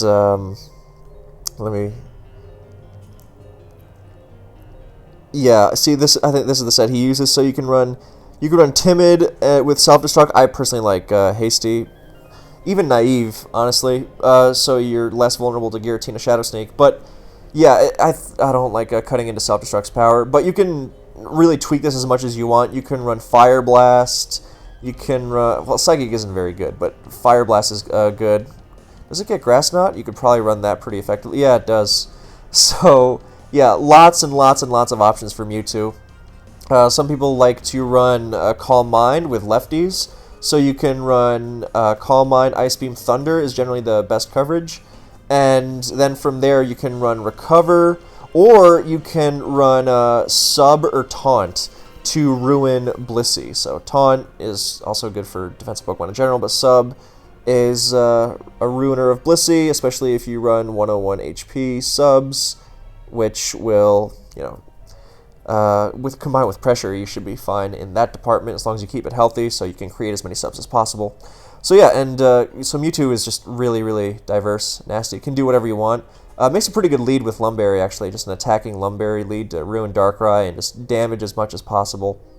You can run Scarf Mewtwo if you like. It's not... the surprise factor is one thing. Trick for ruining defensive pokes, and beyond that, just the emergency, I check everything because I'm so fast. This is the fastest Scarfer if you choose to use it. So, yeah, you will check whatever. And you can add Aura Sphere or whatever. You can drop Trick, but Scarf Mewtwo is generally fun. And finally, my personal favorite Mewtwo set is the Stall 2 set. So, this set is unkillable sometimes. You run Timid, and you can pick your speed benchmark. You can go max, you can drop to Skyman, you can whatever. But generally, this thing is so dumb to KO, especially because my favorite move is Light Screen in the last slot. Now, you do require a bunch of Hazard Sport to do the damage for you, and you really don't want to face a Heatran, so you gotta make up for that with your other team, like with your other team members. Like I used an Earth Power Dialga to lure Heatran for this guy. But yeah, this set is the devil. I mean, you can use Ice Beam over Light Screen to finish Pokemon off, and that's, probably a little more reliable overall. But I do love Light Screen. It makes it just impenetrable because you burn physical attackers and you Light Screen on special stuff and you stall it out. Especially nasty with T-Spikes. I used it alongside Tentacruel. Oh, it's a devil of a set. Really, really fun poke. Oh, and you can also run Taunt Dual Screen Self-Destruct to set up Baton Pass Mew, but that makes you a hater of fun. So, okay, Palkia, Choice Scarf. The set is going to look very similar to Dialga, with the exception that you can afford to run 2 Dragon moves if you like, because you have the reliable Spatial Rend, so you are not necessarily dropping your special attack. And you can run Draco Meteor, of course, for extra power. Some people don't expect Draco Meteor from Palkia just because it relies on Spatial Rend, which is really reliable because stronger than Dragon Pulse and, very accurate, not to mention its high crit ratio. So, very good move, but Draco Meteor, extra power is really nice sometimes for the extra push against things like Dialga and Groudon. And then, of course, Fire Blast and Thunder. Hydro Pump generally isn't very good on Scarf. But what you can do is... So the Palkia is, of course, the Kyogre check, as we've gone over already. But yeah, Luster Sword makes it, just general... makes it go from general utility check to, really brutal Pokemon, because it's so hard to wall no matter the weather. This set became famous in Gen 5 when, it was just ripping through every team, but I think it's still excellent in Gen 4. It doesn't even have to deal with stupid Arceus forms here. So yeah, this set is stupid hard to wall regardless of weather. I mean, the closest thing that comes to a counter is A, Blissey, which is ransacked by hazards and taken advantage of, and B, Sun Heatran, who, hazard still, so... not that Heatran isn't annoying, but still, could be worse. So yeah, this set is a real devil, and you can even take it further and run Habenberry, and generally if you do that, you're going to want to run Outrage, because Soldiu Latios survives unboosted Spatial Rend, so you run Outrage to lure it in that sense. But in general, Habenberry is great for faster Scarf Dragon moves, and just like Garchomp, for example, and just makes Palkia even more of a battering ram.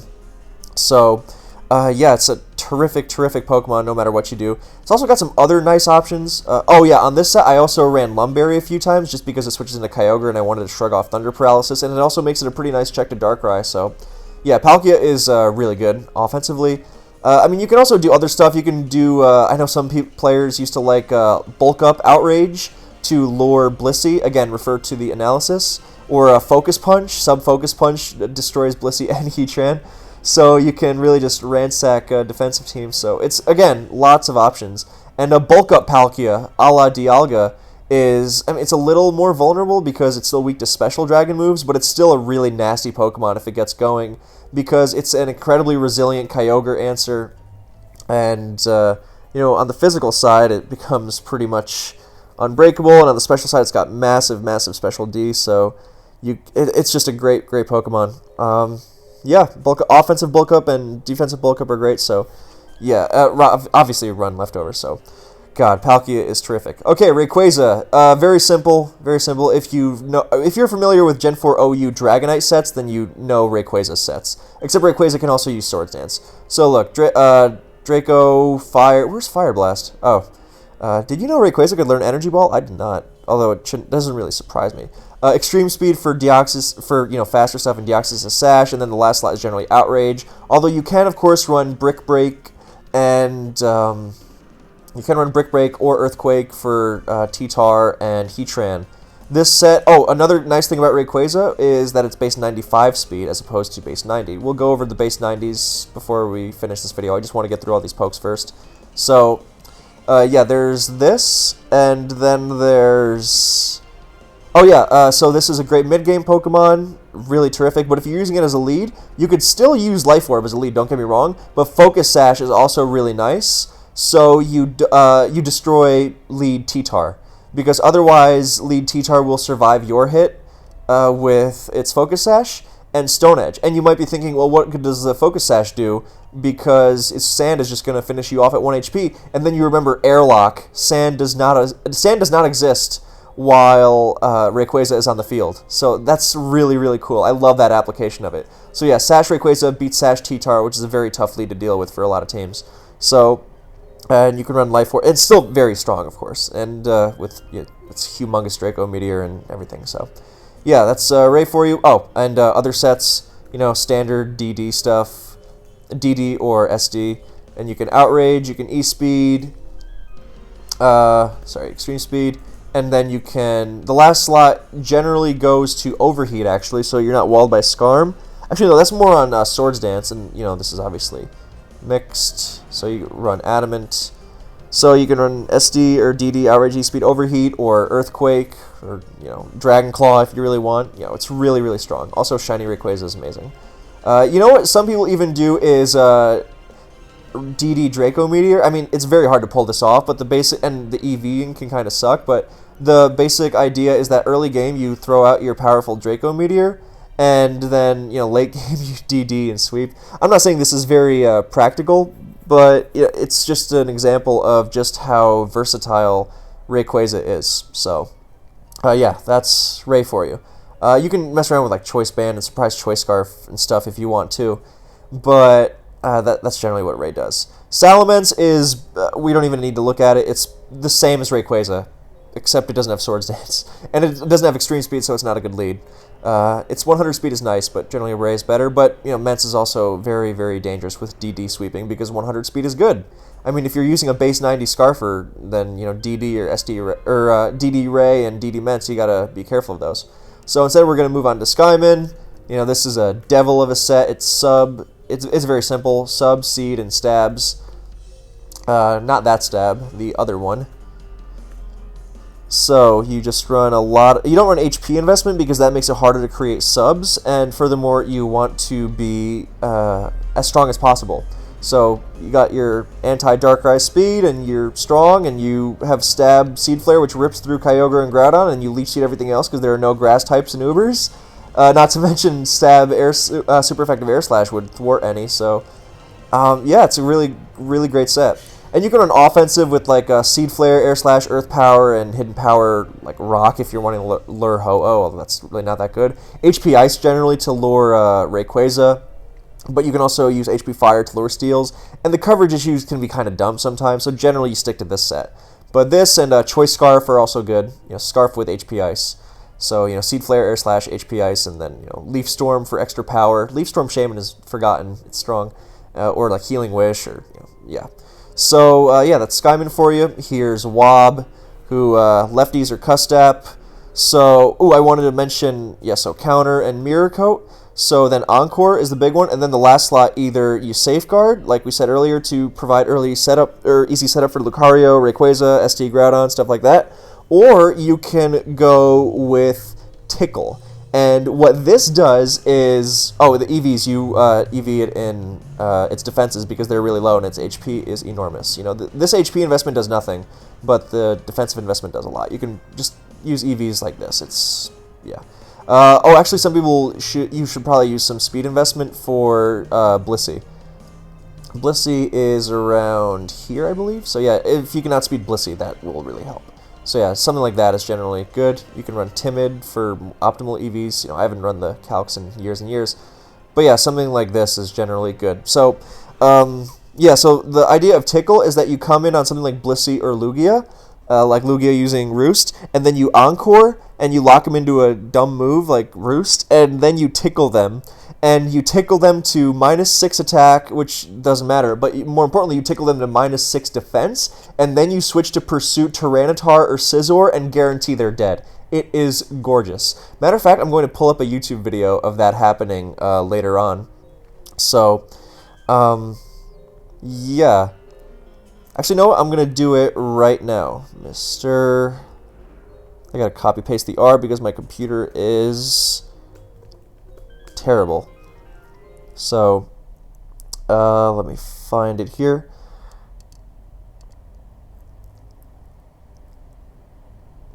Where is it? Okay, here it is. So we're gonna skip ahead and mute it because it has, I don't want to get copyrighted or anything. Okay, so here's Wob doing thing number 1, which is EQing a Groudon and KOing it, but, so here comes, yeah, here comes a Lugia. As you can see, it is Lugia to absorb a Scissor or Bullet Punch, and now it roosts, and as you can see, then it has no choice. If it Whirlwinds, then it gets Encored into Roost. If it uses anything else, it gets Encored into that. And basically, Lugia is completely helpless against Wobbuffet tickling it, and then what happens is, well, -6 defense, and it cannot escape, so it has no choice but to get pursued to death by Scissor at -6 defense. So, yeah, guaranteed Lugia removal. So, let's go back to the song we're playing because we still got some time to go. Oh, it's set. It's sped up now. That's funny. So, yeah, that's what that looks like. Anyway, so why not is just, you know, don't use it. So as for the OUs, I mean, Blissey is Blissey, standard defensive healing stuff. Bronzong is standard bulky stealth rock stuff. Fortress is specially defensive. God, that's a little loud. Let me turn that down a little bit. Yeah, so Heatran is generally referred to Vulcan Fury, you know, this kind of set. Again, everything's in the description. And then Jirachi is an assortment of bulky stuff. Again, refer to the analyses. And Scissor, I wanted to highlight Scissor because Scissor is either Choice Band, which is, you know, standard BP, U-turn, superpower, pursuit.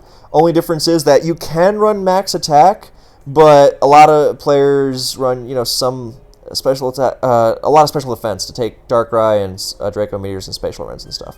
So, yeah, something like this. Or you can run Leftovers, and I really like this set because you manage to have a lot of longevity, and it gives you flexibility in checking even things like Scarf Chomp. So, yeah, I am a big fan of this set. I've used it a lot, and it just generally checks a ton. Makes Scissor into a real Swiss Army knife. So that's basically it as far, and then Skarmory, and, oh, Sash T-Tar. So you can run bulky T-Tars with Lum and Chopple, which I've really enjoyed in the past. You know, and it's basically Stealth Rock, Dark Move, and then fillers. I like Fire Blast to thwart Fortress, but a very common lead set is this thwarts Deoxys and Rayquaza without Focus Sash, and so, you know, stuff like Fire Blast, which is powered up by Groudon's Sun, and then you can... Actually, Superpower is very common because with Lum and Chopple, then you threaten Darkrai. You know, the threat of Lum or Chopple, and even Lum can survive a lead Darkrai Focus Blast, so you Superpower it. That's why lead Darkrai sometimes runs Chopple. And it's a good hit on Dialga, of course. And then the last slot can be like Ice Beam for Groudon and Rayquaza, or Stealth Rock if you want to set that up. I generally like Stealth Rock on lead T-Tar if I have a Stealth Rocker somewhere else, so you don't have to make those tough choices, the ones where you got to choose between killing something and being up 6-5, but it's essentially 5-5 and you're not going to get rocks, or you get up rocks, but you're basically down 5-6. So, yeah, you look for those win-wins, but generally it's a really great lead set. You just run, you know, something like... I don't know why the special attack is maxed. That was wrong. So yeah, something like this. It's a great set. and a lot of flexibility. Or you can run bulky with Lum and, you know, slower, but lots of HP investment. I really enjoyed that kind of set. And, you know, lots of bulk to thwart the Lottie twins, because T-Tar can check the Lottie twins very well. And, oh, you can run Choice Band as well, but which is just standard Choice Band as an OU. And I've enjoyed Choice Scarf on my T-Tars as well in Ubers. It's very good because it outruns the Lottie twins and Giratina Origin. You're not going to outrun stuff like Darkrai and Mewtwo. They're way too fast for you, but you know, it's generally a good way of checking a lot, like even unboosted or non-Scarf Kyogre offensive sets. Scarf is good to hit them really hard with Stone Edge. So yeah, T-Tar is great. And finally, I wanted to mention two of the Frostlass set.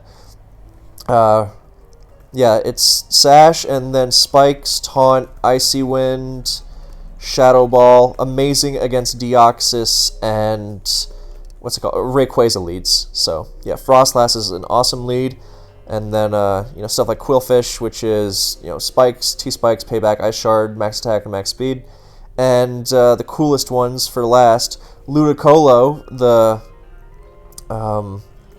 Kyogre answer. And remember that if you're facing Rayquaza one-on-one, you do not get Rain Dish Recovery. I forgot that in a tournament game a long time ago. And yeah, so Grass Knot I think is preferred, and then you just max Special Defense, and I think this is for optimum Leech Seed Rain Dish Recovery, and then, you know, the rest goes in Special Attack or something. Some players like to run negative speed investment, so that if a Choice Band Scissor, like IVs, so that if a Choice Band Scissor comes in on them, they can sub and break. They can sub again as Scissor U turns out, which is totally valid. You can absolutely do that. So you would run Sassy and drop some IVs.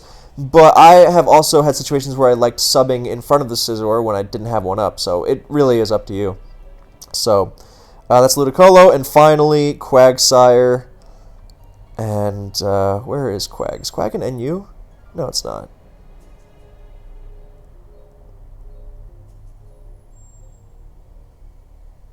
Oh, it's got to be in UU.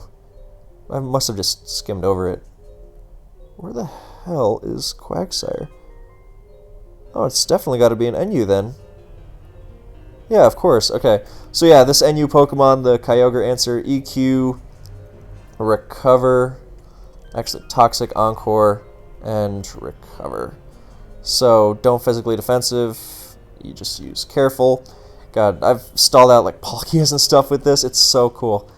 Generally tough to switch into with the Earthquake Toxic combo, annoying most Pokemon. So, yeah. So I think that's more or less everything relevant. You know, you can delve into the tier and explore if Slacking has an Uber's niche, whatever.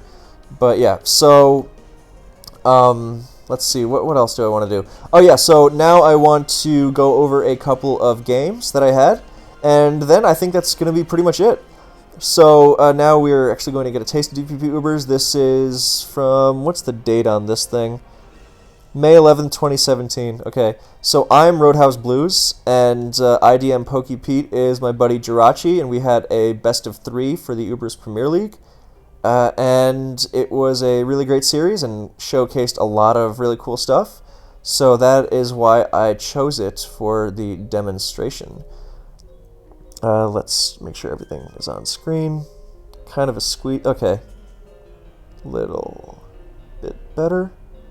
There we go, I think. Yeah, okay. Great. Alright, so this is game 1. So, credits to Zame for the music if you didn't see that on the screen earlier. Anyway. Let's move on to the battle. So I'm not gonna like super in-depth analyze. I just want to briefly go over these. So Deoxys lead, T-Tar lead. So as we've established, T-Tar has a good matchup against Deoxys most of the time because Payback or Crunch brings it down to the Sash, and then Sand finishes it off. And that's why some Deoxys run Colbur Berry. So Deoxys gets the rocks up. I guess I choose rocks because okay, that makes sense. You can choose rocks if you want, because Deoxys is either going to get spikes and then you take it out, and then you still have your T-Tar with a Sash up, which is pretty nice for trading blows with things like Kyogre. before, switching out to something that can handle it. And because Deoxys is never going to taunt you. I mean, maybe if it's like a Colbur set and they have a Stealth Rock weak in the back, but that's still very unlikely. So you can get up Rocks and get up Crunch. That said, the standard play is usually to Crunch most of the time. I just really, really love my Stealth Rock, so. And now either he can break my sub, but he's not going to have Spikes, or he can get up the Spikes, and T-Tar still has its Sash. If I am running a Sash T-Tar to hit in his mind, so. I actually was not running a Sash T-Tar in this game. I was running one of those Lum or Choppel sets. So here I go to my Palkia, the Kyogre answer, and eat a Hydro, because look at Palkia. I mean, that's an offensive Kyogre, but it's not Specs. And if it was Choice Scarf, then it would use Water Spout. So that's definitely his signature trademark offensive Calm Mind Kyogre. So Palkia eats that pretty nicely, but the hazards are pretty brutal, so I'm very glad that I got Rocks up at least. So here comes Jirachi, good Dragon Resist. I am running just, I think this is my Lum Palkia, so that means I can stay in. First of all, it means I can switch moves. Yep, there's the Lum. So first of all, it means I can switch moves, so this is why non-choice Palkia and Dialga are so dangerous, because a lot of the time, the best way to play around dragon moves is to switch into your resist and chase out the choiced dragons. And choice dragons are very good, and obviously, you lose something as soon as you take the choice off, but you also gain the ability to do stuff like this, to really just destroy stuff like this that would be good against a choice dragon, but not against an unchoiced dragon. So you just unleash that Hydro in the rain, because Palkia is dangerous in any weather, because if it was sun, then Jirachi would get fire blasted. So yeah, Palkia is amazing, and the Lumberry, that's not really run commonly, but I think it's really good for exactly what you saw. So now yeah, he's running a defensive Jirachi, which is good, but hard to stand up to Palkia in the rain. So just take it out. And now Darkrai comes in, and I'm at low health. So I go to my T-Tar. It's been a while, so I don't remember if I'm Lum or Choppel. But the idea is that I switch it on a Dark Pulse, and then he probably runs away, not wanting to risk either one. So he focuses, and I am Choppel. Nice. And I just superpower him down. So yeah, T-Tar is, as you can see, T-Tar is amazing even in Ubers. So now here comes Kyogre again. I can't exactly switch around too nice, so I gotta let my T-Tar go down. Incidentally, this is why I really like leftovers on offensive Kyogre. I mentioned that in my DPP Wi-Fi battles against XCal, which has a DPP Ubers game. You should check that out if you haven't. And I use pretty much just Jirachi's offensive Kyogre, but with lefties, and it really goes a long way, making it tougher to revenge kill. That, as you may have noticed throughout this video, I mention the importance of those kinds of matchups. So here comes Giratina, who's going to get crit by an Ice Beam, which would otherwise, I don't remember if I had Thunder on it, but Draco Meteor and Shadow Sneak would have taken care of it. So that really bites that happened. So now I got to go to my Lugia, and this is the awesome, awesome Lugia set of Righteousness, because it's Calm Mind. And yeah, it's not Calm Mind 3 attacks, which is... One day I want to, my next Wi-Fi battle should have Lugia no matter what, but I don't know if it should be Rest Talk, Roar Whirlwind, or Calm Mind, Psycho Boost, Aeroblast, Hydro Pump, aka the coolest thing you could possibly run. But yeah, this is a Calm Mind Recover set with Whirlwind, I believe, which is supposed to do like exactly what it's about to, which is win Calm Mind Wars. It doesn't really win it too effectively. I probably should have Whirlwinded immediately. But yeah, so that's what it does. It's basically a Whirlwinding defensive Lugia that can also go on the offensive with Calm Mind. So again, versatility. Lugia is an awesome Pokemon, and it's really, really, really bulky, especially after Calm Mind.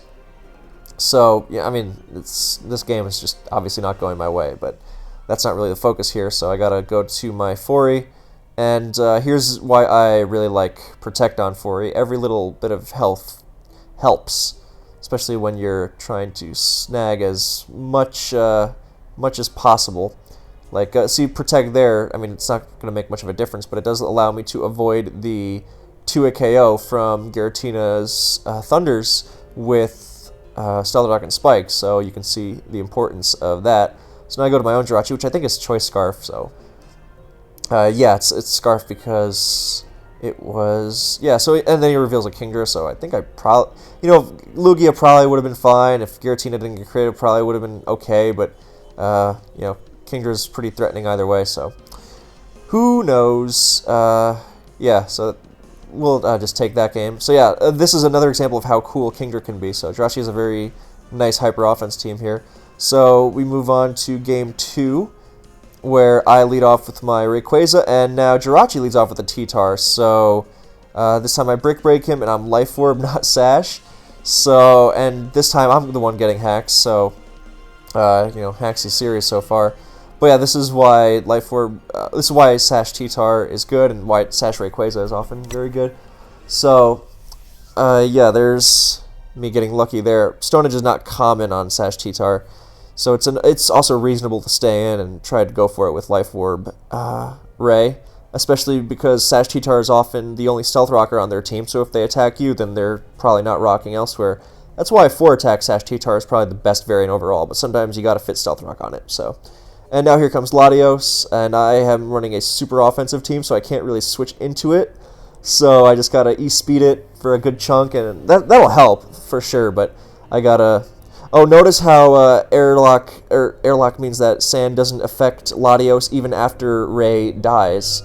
So, yeah, very cool stuff. So I go to my Groudon to spread some T-Wave, spread some Stealth Rock. Yeah, so Skarmory comes in, and I just replace the Sun with Rain and just keep attacking. So he goes to Palkia, which is a great move to check for a Fire move, and also gets a good matchup against my Kyogre, so nicely done there. Also, note my 3 Hoenn big cover legends, so that was a nice benefit. Anyway, here's my Latios, thankfully avoiding a Para. I don't know if I think it's likelier that the Palkia is Scarf alongside Latios, just because there's not so many slots left to play with. I mean, there could be a Scarf Kyogre or something, but it's something to keep in mind that it's likelier that the Palkia is Scarf if there's also a Latios for unchoiced Dragon wall breaking. So Latios pivots into Thunder, knowing that he's not going to want to mess around with Kyogre and, Spatial Rend and get T-Waved or something dumb. Just do as much damage as possible. Groudon's not switching into it for sure, so... incidentally, Specially Defensive Groudon is not a bad switch to Palkia in that situation, which is why I like it, but Specially Defensive Groudon's not that popular, so... yeah, so now here comes Skarmory, which is not a great Latios answer and takes a ton from Draco, and if I have a Thunder, then it's obviously going to be in a lot of trouble, but he pivots into Wobbuffet, so that was a nice use of it to get Wob in, and now my Latios is stuck with, trying to full para it, because I don't have Recover or anything, and that's just going to, get Encored, although that'd still be better than losing Latios. But, taking Wob down, especially because it's lefties and not Custap, that is really helpful. Especially because now Latios is looking, Lucario is looking really, really nasty. So he's got a Garchomp, which is terrifying for offense. So then I got to counter it with my Groudon, and Groudon's not an ideal answer. But it's healthy for now, he hasn't gotten hazards. So that's the idea of Ray, prevent them from getting hazards, and if they do, then they are losing Pokemon for it. So T-Wave and back to Ogre, and now he's got 2 Latios checks, but neither of them want to switch into a Specs Ice Beam, so I get another bit of luck there. And that's another reason why Specs Kyogre is so dangerous. Even its checks don't like Specs Ice Beam. I mean, Latios is a good check because Kyogre doesn't want to stay in and is forced to switch out. But even a Specs Ice Beam can be nasty. That's why Latios is very nicely paired with T-Tar. And why the earlier variation of the Lugia team I used in the first game has T-Tar, because if they ever Ice Beam my Latios, then I can threaten to Pursuit Trap the Kyogre with my T-Tar, who's very good at trapping pursuited Kyogres. So, Specs Ice Beam puts it in E-Speed range, and it depends on what his Garchomp set is, and I actually crit him into Salic. So, actually, that one actually did not matter because my last is Scarf Dialga, so if I didn't crit him there, then I just close combat and then clean up with Scarf, Draco, Meteor, or Dragon Pulse, whichever one I had. So, that one at least didn't matter. But yeah. So that's Sub-Sal Groudon for you, and the Palkia did end up being Scarfed. So Lucario is very, very good in Ubers. So finally to the game 3. So we've seen some really cool stuff so far. And I think the third game had more. So here's my Metagross lead against a Darkrai lead. Darkrai doesn't want to mess around with Metagross because it famously runs Lum and can Meteor Mash, Bullet Punch it into dust. But he's got a Fortress, so that's some good synergy on his end because, you know, stuff like Metagross or bulky Jirachi that you don't want to mess around with because you miss Dark Pulse and you get T-Waved, or even like a Lum Scissor lead, then you get to switch to Fortress to it. And oh yeah, that's the other thing. Faster Scarf Dragons, Fortress switches in on and sets up against, and those are often used to revenge kill Darkrai, so that's some nice synergy there. So early in the game, he's probably not going to want to spin into Giratina or anything, so I just get my Kyogre in there, scare it out, go to Latias as Palkia comes in. So here we're going to see an example of Palkia being amazing with Habin luring Soldiu Latias, and you need Outrage to KO it, so that's what it does. But it's still been chipped. And here we're also seeing an example of how good T-Spikes are, because Kyogre and Garchomp getting poisoned is not great. So on the bright side, Palkia is down. So Kyogre is going to be really threatening, and it comes in and is going to unleash a powerful water attack. So the backup water resist tends to be Giratina Origin, and God, I really like my strong Kyogre sets. So yeah, Metagross is a pretty good interim Giratina check. Metagross is fairly unexplored in Ubers, I think. Underexplored, rather. So I double to own Giratina here to get an initiative on the 4E rather than just Meteor Mashing it.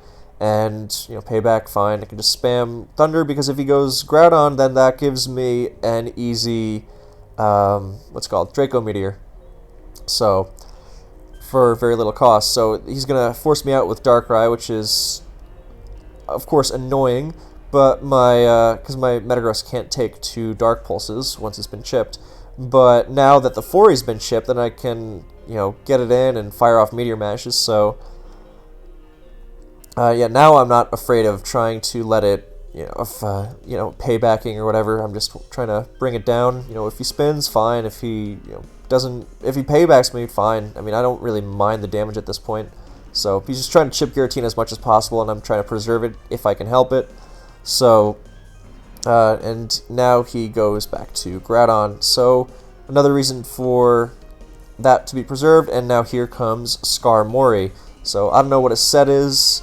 I don't know if it's a Stealth Rocker or not, because he hasn't used it, and Fortress isn't going to use it, but Skarmory is max special defense, so he managed to live the overheat, and that means that he's probably not going to have Dragon Claw. I mean, he could, but the likelihood significantly decreases, and it being toxic is nice. So it is his Stealth Rocker, so good set, keeping up pressure against Fortress, and Draco is going to take him out. And here comes the Darkrai once again with Metagross being chipped. It kind of bites, but luckily his bulky Groudon is down. He's running a fairly offensive team, so it's very likely that Scarf Garchomp is going to destroy. So that's why I went for the Outrage, because there's a lot of stuff in Ubers, like a Lottie Twin that could survive or wouldn't mind a Earthquake, but Outrage, there's very little chance he's going to have another steal. So Outrage, Skyman drops, and it turns out he's Scarf Darkrai. And thankfully he doesn't flinch, and Outrage takes him out. So, yeah, that was a great series. God, I miss my buddy Jirachi. I hope he comes back. Anyway, I thought of one final Pokemon that is viable in Ubers. Okay, it's not good. I'm going to preface that. But the fact it is viable at all is amazing. It is Ariados. And that's the note we're going to end on. So the reason it's viable is because it has X-Scissor and Shadow Sneak, which allows it to anti-lead Deoxys. So that's not necessarily special on its own, and its stats are abysmal. But yeah, but Shiny Ariados looks pretty cool. So, but yeah, we're gonna stick with regular. So X-Scissor, Shadow Sneak, anti-leads Deoxys. That's pretty awesome. And the other thing it has a couple more interesting traits. The first one being Toxic Spikes, and we've already established how good those T-Spikes are. And I don't even remember what the last move is. It doesn't even matter. It's really toxic, you know, just to cripple a Groudon or something. But the last thing it does is use Insomnia, so it is immune to Darkrai's Dark Void, meaning it also anti-leads Darkrai. And that's the note we're going to end on. You know, the fact that Ariados is viable as an Uber's lead. I mean, viable in quotes, but it can actually anti-lead two of the best leads in Deoxys and Darkrai. Well, Deoxyspeed, because Deoxys attack might have E-Speed, but you'll still bring it down to the Sash, and maybe you just choose to lay down T-Spikes instead, because it's not going to taunt you. Anyway, so, yeah, the fact that it's viable is amazing. So, thank you guys so much for watching. I hope you get out there and play some DPP Ubers. There are sample teams out there in this, not this thread, in this Uber's Old Gens Hub, which, again, linked in the description. So if you go down to the DPP part, then there are some sample teams. I got a couple things in here. I like Iris's team. This team is good, but this Cloyster team of mine is one of my favorites. I mean, you can replace the Cloyster with a Deoxys or a Frostlass or whatever, but the team itself is just really, really strong. So one of my favorites. And so yeah, there's a lot, and I'm sure there will be more samples made in the future. Oh, I wanted to... Well, no, sorry, I got mixed up. Okay, thank you guys for watching. I really hope you enjoyed. I really hope you give DPP Ubers a shot, and I will catch you next time. And God bless Arceus being gone. Yeah, alright. Is there anything else? Yeah, come join the Discord, come have some fun. And yeah, next time.